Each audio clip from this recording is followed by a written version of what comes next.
In 1926, Henry Ford was the first businessman to adopt a 5-day, 40-hour workweek for his car manufacturing plants.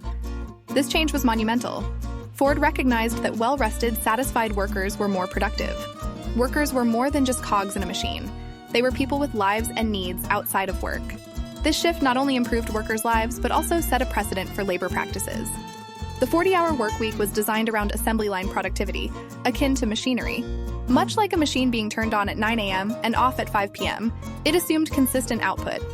Yet as humans, our productivity isn't constant. It wanes over time. Coffee can only sustain us for so long.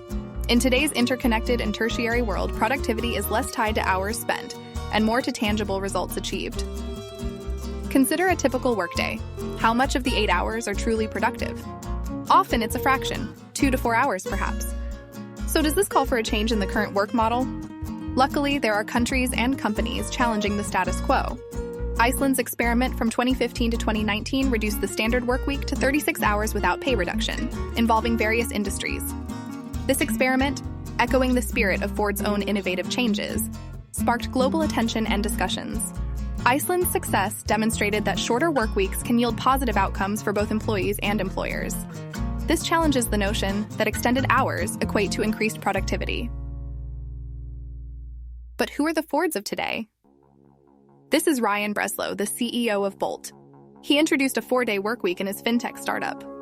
He claims he did that for selfish reasons. After testing a 4-day workweek for 3 months, the company made the change permanent.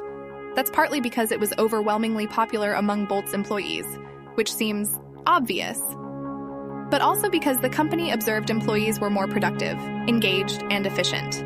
It was January 2022 when the company formalized the 4-day workweek. Today, a lot more companies have joined this change. So, what is your relationship with productivity?